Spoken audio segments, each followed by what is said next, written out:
आत्ताच आपल्याला श्रीराम सहकारी साखर कारखान्याचे चेअरमन माननीय डॉक्टर बाळासाहेब शेंडे यांनी थोडक्यामध्ये आपल्याला या कारखान्याच्या संदर्भात जे काही आज राजकारण घडत आहे त्या संबंधाने माहिती दिली। या कारखान्याच्या संदर्भात राजकारण याच्याशिवाय दुसरं काही घडत नाही असं माझं आता स्पष्ट मत झालेलं आहे।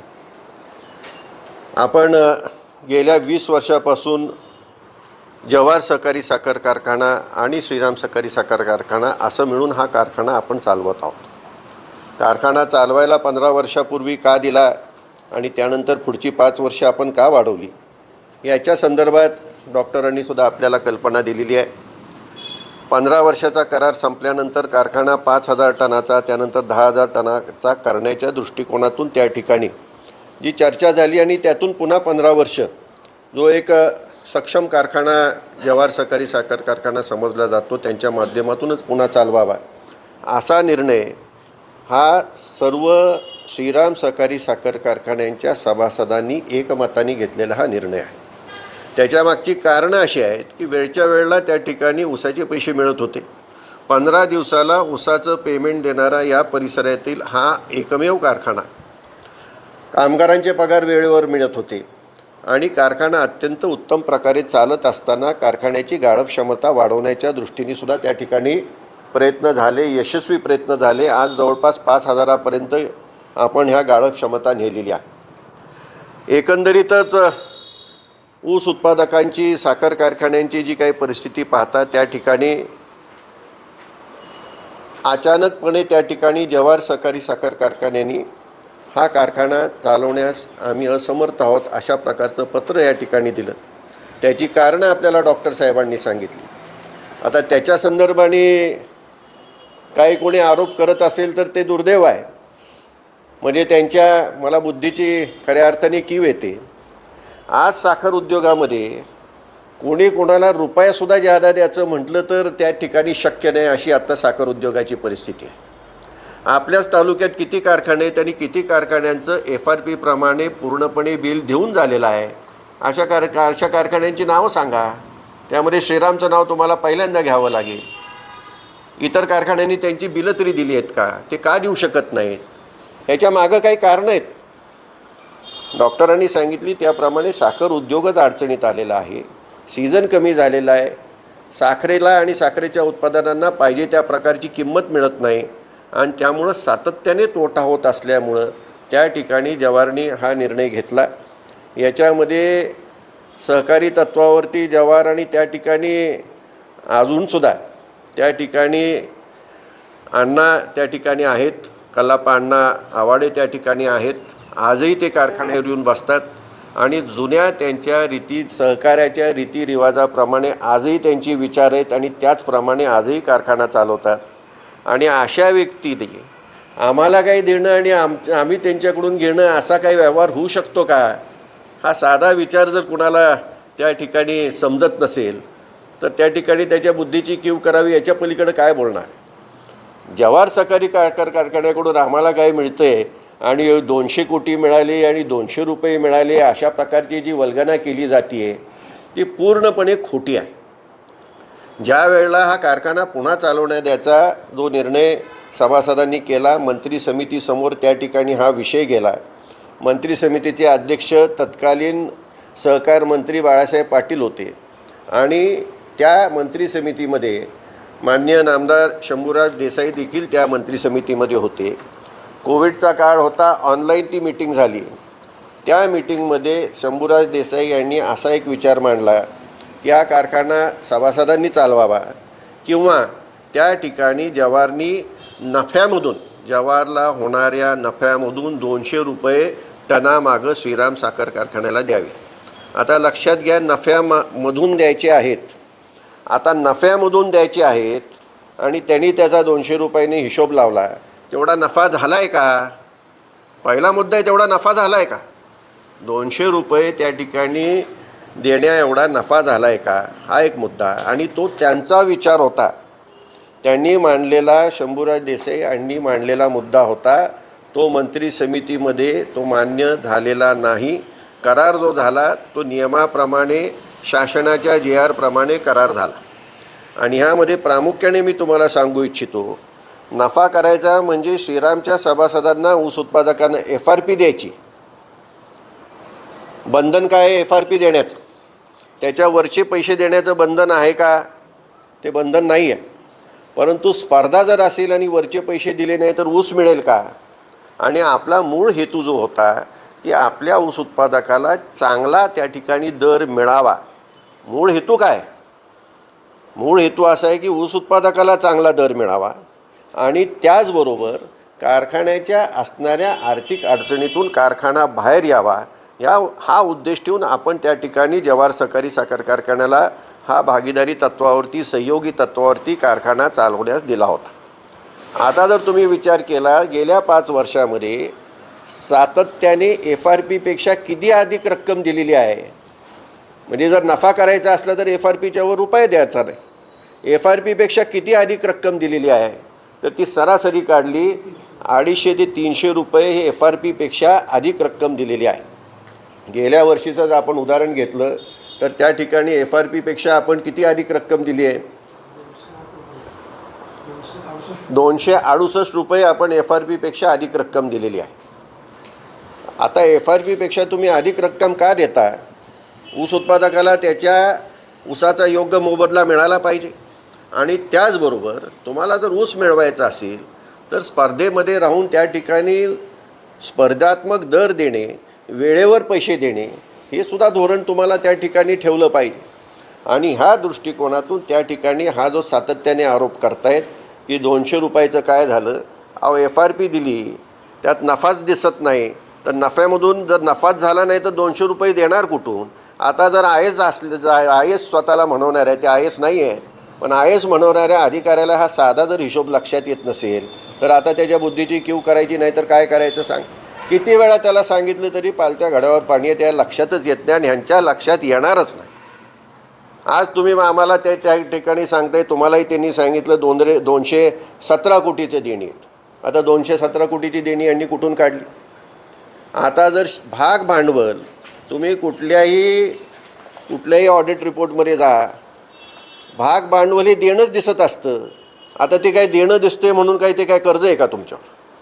कुठलंही ऑडिट रिपोर्ट काढा आणि त्यामध्ये शेअर्सची जी रक्कम असती ही त्या सभासदाला आपण देणंच दिसत असतो.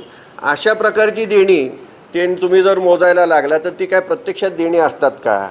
प्रत्यक्षात श्रीरामला देणी किती तर जव्हारचंच फक्त देणं, ह्याच्या व्यतिरिक्त कुणाचंही कसलंही रुपयाचं देणं नाही. आणि जव्हारचं का देणं आहे? कारण त्यांनी 2,500 पासून 5,000 टनापर्यंत कारखाना त्या ठिकाणी वाढवला. काही डिपॉझिट होती, डिपॉझिटपैकी बरीचशी रक्कम त्यांना दिलेली आहे आणि जवळपास आम्ही घेताना जवळपास 35 कोटीची डिपॉझिट होती. आज त्यापैकी फक्त 7-8 कोटी फक्त डिपॉझिट देणं त्या ठिकाणी राहिलेलं आहे. आणि त्यांनी जो काही खर्च केला आहे त्याचा घसारा वजा जाता, 5 वर्षाचा घसारा वजा जाता त्या ठिकाणी त्या मशिनरीची किंमत देणं आहे. याची सर्वाची कशी बेरीज केली तर 70-75 कोटीच्या पुढं ती जाऊ शकत नाही.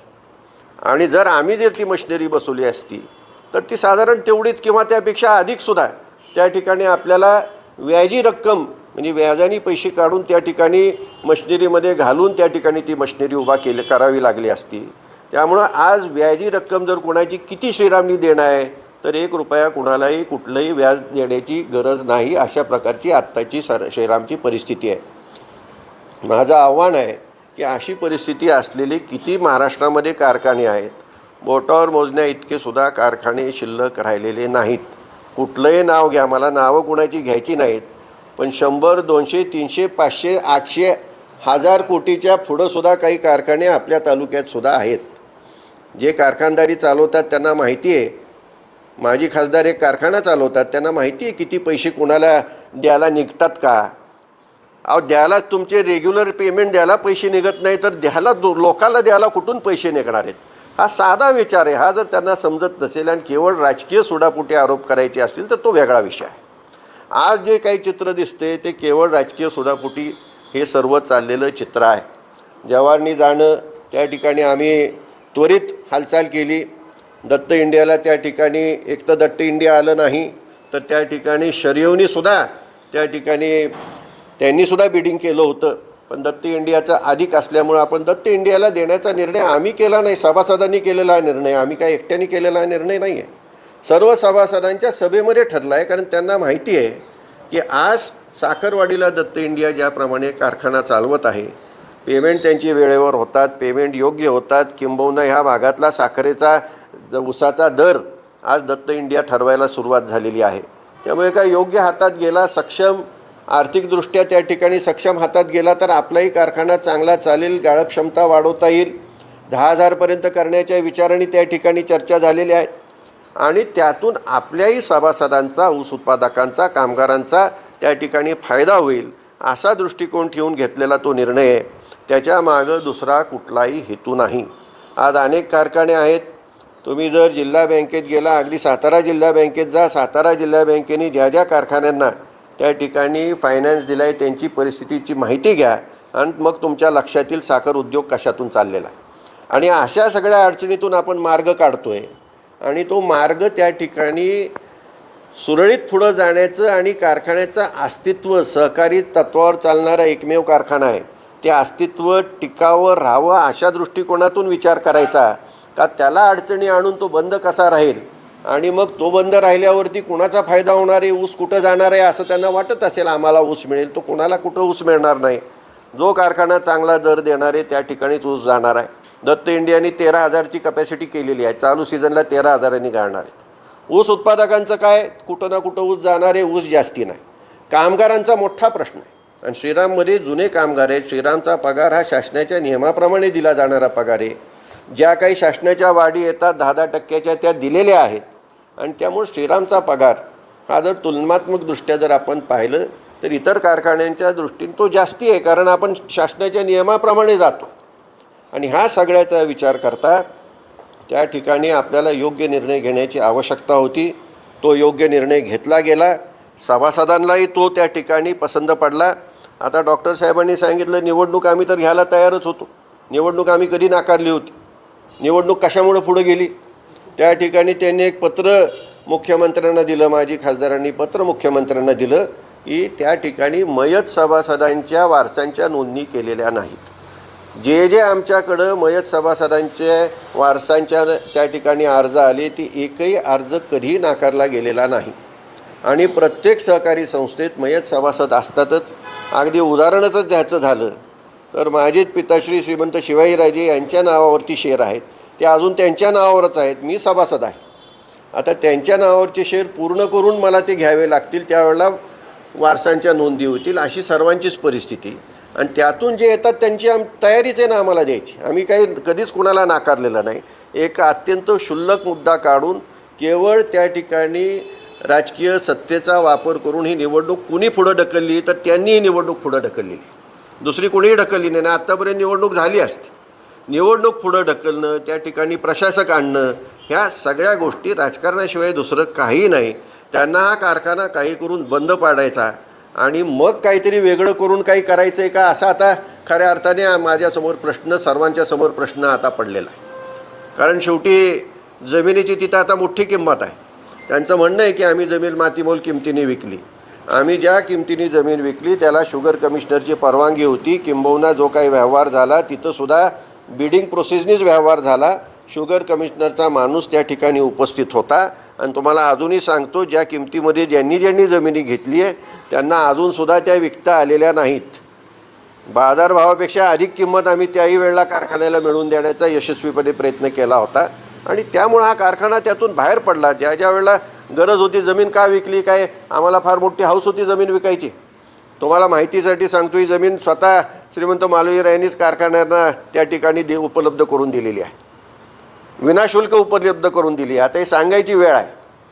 पैसे स्वतः टाकले होते, सभासदांचे होते, पण स्वतःचे सभासदांनी एवढेच पैसे टाकले होते त्यावेळेला हा कारखाना उभा राहिला आणि तो कारखाना त्या ठिकाणी बंद व्हावा, तो कारखाना अडचणीत व्हावा अशी आमची कधी स्वप्नातसुद्धा भावना असू शकत नाही. किंबहुना डॉक्टर साहेब तुम्ही त्याला त्या ठिकाणी साक्षीदार आहात. आपण अत्यंत अडचणीत येऊन रामराजांना सांगितलं की काही करा पण आता अवसायनाच जाऊ द्या. आम्हाला काही श्रेष्ठ नेत्यांनीसुद्धा तशा प्रकारचा त्या ठिकाणी सल्ला दिला, पण रामरायांनी एकच सांगितलं की आपल्या पूर्वजांनी काढला शिवाजीरायांनी काढला आणि आपण तो अवसायनात घातला, हा काही बट्टा आपल्यावर यायला नको. काही ना काही मार्ग आपण काढू आणि त्यातून जव्हारचा मार्ग निघाला आणि श्रीरामाच्या कृपेमुळे गेल्या 20 वर्षापासून अत्यंत उत्तमपैकी हा कारखाना चालू राहिला आहे आणि सर्वांना त्या ठिकाणी योग्य रीतीने न्याय मिळालेला आहे का नाही हा प्रश्न आहे. आणि तो जर प्रश्न जर कुणालाही विचारला तर श्रीराम सहकारी साखर कारखान्याच्या माध्यमातून ऊस उत्पादकाला, कामगारांना, ऊस तोडणी वाहतूक कॉन्ट्रॅक्टरांना, जे जे या कारखान्यावरती अवलंबून आहेत त्या सर्वांना अत्यंत चांगल्या प्रकारचा न्याय मिळालेला आहे. ही कुणालाही विचारलं तरी सांगितलं जाईल. कोणी ह्याच्यामध्ये त्या ठिकाणी असमाधानी अशातला भाग नाही.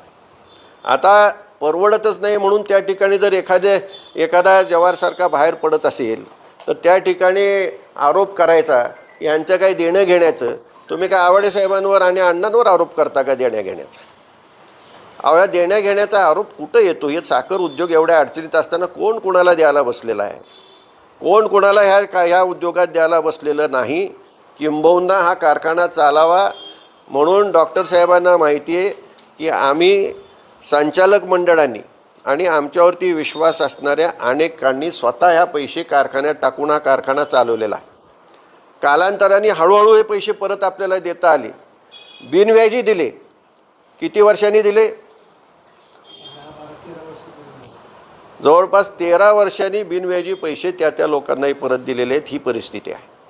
म्हणजे सर्वस्वीपणाला लावून आपण एखादं रोपटं, एखादं बाळ त्या ठिकाणी उभा करतोय आणि ते कुठल्या तरी कारणामुळं ते त्या ठिकाणी बसावं अशी आमची कुणाची इच्छा असूच शकत नाही. हा चालावा हीच इच्छा आहे आणि त्यामुळंच हा दत्त इंडियाचा प्रस्ताव त्या ठिकाणी किंवा शरयूनी सुद्धा त्यामध्ये भाग घेतला, त्यांचा हा प्रस्ताव आला.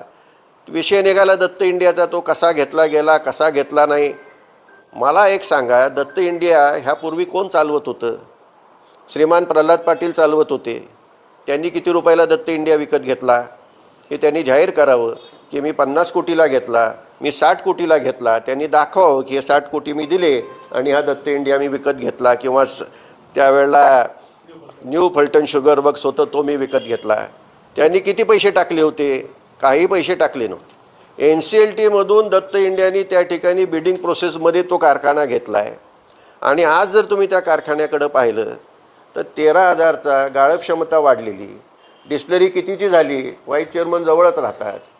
कोजेन झालेला आहे, पोत्याची फॅक्टरी आहे. म्हणजे संपूर्ण तो परिसर बदललेला आहे. आणि त्यामध्ये कामगारांना आणि ऊस उत्पादकाला त्या ठिकाणी पैसे मिळतात का नाही हा खरा विषय. सहयोगी तत्वावर चालवायला देताना कॉपरेटिव्हला द्यावा का खाजगीला द्यावा असा कुठल्याही प्रकारचा भेदभाव GRमध्ये नाही. कुणालाही देता येतो. त्याला फक्त त्या ठिकाणी कारखानदारी चालवण्याचा अनुभव आणि तो कारखाना चालवत असताना तो त्या व्यवसायामध्ये फायद्यात चालवतो आहे का नाही याच्या संबंधाने त्या ठिकाणी विषय आहेत. आणि ते सर्व परिपूर्ण दत्त इंडियानी केलं. पूर्वीपेक्षा अधिक भाडंही ते देत होते. त्याचं कारण असं, कारण कॅश फ्लो जो बसवायचा आहे आणि पुन्हा 15 वर्षांनी 0-0 अशा प्रकारचा आपल्याला ऑडिट रिपोर्ट त्या ठिकाणी दिसला पाहिजे, ह्या दृष्टिकोनातून भाडंही आम्ही त्या ठिकाणी वाढवून घेतलं. त्यांचे काही वेगळे विचार होते. भविष्यात ते वेगळं काही त्या ठिकाणी करून हा कारखाना फायद्यात कसा येईल, त्यांनाही फायदा कसा येईल हा दृष्टिकोन त्यांचा ठेवला होता. केवळ एका सीझनचा 2 सीझनचा त्यांनी विचार केला नव्हता. कारण 1-2 सीझनमध्ये कुणीही काही बदल करू शकत नाही. 4-5 वर्ष तोटा सहन करत पुढं जावं लागणार होतं. त्यावेळेला कुठं त्या ठिकाणी आणि तोटा स्पर्धा असताना स्पर्धात्मक दर देऊन कामगारांना त्या ठिकाणी योग्य मोबदला देऊन कारखाना चालवायचा होता. आणि त्या दृष्टिकोनातून त्या ठिकाणी विचार करूनच 15 वर्षाची मुदत त्या GR प्रमाणे आहे. GRमध्ये असं कुठेही म्हटलं नाही एकदा द्या, दोनदा द्या, तीनदा द्या. जोपर्यंत कारखाना सुस्थितीत येत नाही तोपर्यंत द्यायला त्या ठिकाणी कुणाचीही अडचण नाही.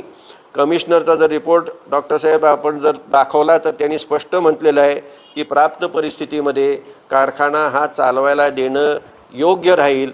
तथापि आम्हाला जे काही पत्र प्राप्त झालेलं आहे मुख्यमंत्र्यांच्या माध्यमातून त्या पत्रानुसार शासनाने योग्य तो निर्णय घ्यावा असं त्यांनी स्पष्ट म्हटलेलं आहे. म्हणजे शुगर कमिशनरलाही समजते, सभासदांना समजते की आपण चाललेला मार्ग हा योग्यच आहे. तिथं खाजगी सहकारी हा विषय होतो आहे. तुम्ही खाजगी कारखाने चालवायचे आणि खाजगीला का द्यायचा हा विषय कुठं येतो? त्यांची पत्रकार परिषद म्हणजे नुसती दिशाभूल, ह्याच्या पलीकडं काही नाही. आणि आता सगळं अंगावरती शिकलेलं आहे. कामगारांचं म्हणणं आहे, ऊस उत्पादकांचं म्हणणं आहे की ह्यांच्या राजकारणामुळे आज श्रीराम बंद राहण्याच्या परिस्थितीकडे चाललेला आहे आणि म्हणून काहीतरी पत्रकार परिषद घ्यायची आणि सावरासावर करायची. कुठल्या 2 पिढ्या बरबाद कुणी केल्या? तुम्ही अनेक पिढ्या बरबाद करण्याचा निर्णय या ठिकाणी घेतात. हा कामगारांचा तळतळाट तुम्हाला कुणाला मिळणार आहे? हा कामगारांचा तळतळाट हा त्यांना 100% मिळेल. हे सगळं लक्षात आल्यावर केवळ सावरासावर करायची, एका सतरंजीवर बसू. तुम्ही कधी या कारखान्याला ऊस घातला? मीटिंगमध्ये जास्ती बोलणारे त्या ठिकाणी ॲडव्होकेट निकम आणि भोसले साहेब हे श्रीराम सहकारी साखर कारखान्याला ऊस देतात का? रेकॉर्ड दाखवा किती ऊस दिला आहे त्यांनी. आम्ही दाखवतो माळेगावला किती दिला आहे. म्हणजे केवळ हा कारखाना अडचणीत कसा येईल आणि आपलं कसं साधेल ह्याच्याशिवाय दुसरा कुठलाही विचार नाही. पण त्यांचंही साधणार नाही. परंतु ह्या ठिकाणी असलेले कामगार, ह्या ठिकाणी असणारे सभासद, या कारखान्यावर अवलंबून असणारी फलटणची बाजारपेठ ही अडचणीत आल्याखेरीज राहणार नाही. याच्याशिवाय दुसरं काही घडणार नाही आहे. म्हणून केवळ ह्याच्यामागं राजकारण आहे आणि त्याशिवाय काही नाही, असं माझं स्पष्ट मत आहे. बाबा, एक मुद्दा राहिला, कामगारांचे पगार थकले असताना जवाहर कारखाना कसं काय सोडला असा प्रश्न त्याच्यात.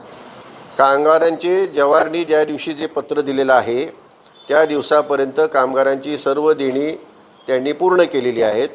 त्यांच्या काळातली ग्रॅच्युटी, त्यांच्या काळात असणारा रजेचा पगार, त्यांच्या काळात असलेला बोनस हे पूर्णपणे त्यांनी त्या ठिकाणी देण्याची तयारी केलेली आहे.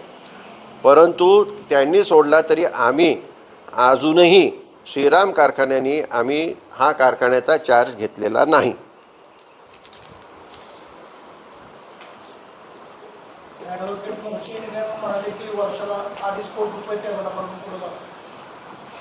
आता तुम्हाला हा प्रश्न मी म्हणून सांगितलं की अजूनही त्या ठिकाणी कल्लप्पा आहेत आणि त्यांना ह्या गोष्टी पटतात का? त्यांना जाऊन विचारा की असलं काही देण्या घेण्याचे व्यवहार होतात का? आणि मी सांगितलं ना, श्रीराम हे आमच्या भावना गुंतलेला असल्यामुळं आम्ही हा चालवलेला कारखाना आहे. हा चालावा हा विषय आहे. ह्याच्यामध्ये पैसे घेणं देणं आणि त्याच्यामध्ये आमचेच पैसे अडकलेले होते, अजूनही अडकलेले आहेत. काही पैसे असे अडकले ते परत येणार नाहीत याची आम्हालाही माहिती आहे. काही गोष्टी असतात प्रॉव्हिडंट फंडसारख्या वगैरे काही गोष्टी कराव्या लागतात, ते येऊ शकत नाही, ते आम्हालाही माहिती. त्यामुळे घेण्याचा कुठं, देण्याचाच प्रश्न बोला. तिथून घेण्याचा काही कधी विषय आलेला नाही.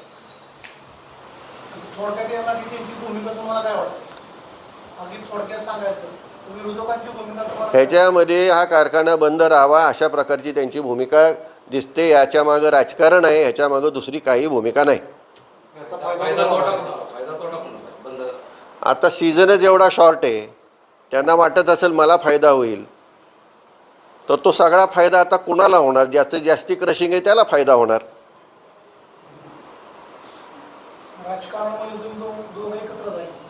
राजकारणामध्ये आम्ही एकत्र नाही, महायुतीमध्ये आम्ही आहोत. राज्यात जशी माहिती आहे, जिल्ह्यात आता विधान परिषद निवडणूक झाली, माहितीचा धर्म पाळला गेला. कारखान्याच्या बाबतीत का माहितीचा धर्म पाळला जात नाही? हे बघा, प्रत्येक ठिकाणी स्थानिक राजकारण असतं, त्याच्या जिल्ह्याचं राजकारण असतं.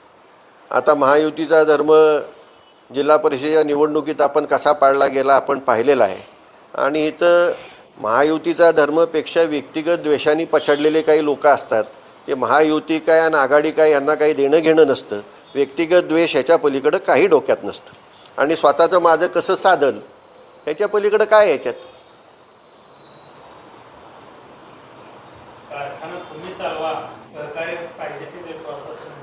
ह्याच्याबाबत डॉक्टरांनी सुद्धा याबाबत सांगितलं की ज्या वेळेला जवाहरनी हा निर्णय घेण्याचं ठरवलं, आम्ही जिल्हा बँकेला आमचा प्रस्ताव सादर केला.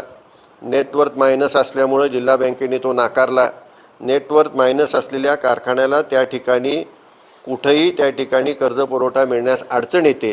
तथापि आम्ही आज शासनाकडं, शुगर कमिशनरच्या मार्फत शासनाकडं त्या ठिकाणी आम्हाला थक हमी मिळावी म्हणून आम्ही अर्ज करत आहोत. आणि थक हमी मिळाली आणि जर कर्ज वेळेवर जर उपलब्ध करून दिलं गेलं तर हा शेवटी कारखाना चालवायचा हा उद्देश देऊनच आम्ही पुढं चाललेलो आहोत. आम्ही नक्कीच हा सीझन घेण्याच्या दृष्टीने पूर्णपणे प्रयत्न करू. आम्ही शासनाला त्याप्रमाणे थक हमीची मागणी केलेली आहे. पण ह्याच्यामध्ये सुवर्णमध्य आम्ही काढला होता की हा कारखाना आर्थिकदृष्ट्या सक्षम असलेल्या एखाद्या संस्थेने घेतला तर लाँग रनमध्ये त्या ठिकाणी योग्यपणे सर्व मार्ग निघतील, सभासदाला त्या ठिकाणी योग्य दर मिळेल, कामगारांचे पगार वेळेवर होतील. आणि अनेक कारखाने आज स्वतःच चालवतात तरीसुद्धा किती तोट्यात आलेले आहेत ह्याची जर माहिती घेतली, शॉर्ट सीझन असणारे साखरेचे दर, असणारे इतर प्रोडक्टचे दर याचा विचार करता हे गणित त्या ठिकाणी अत्यंत अडचणीचं आलेलं आहे, ही वस्तुस्थिती आहे.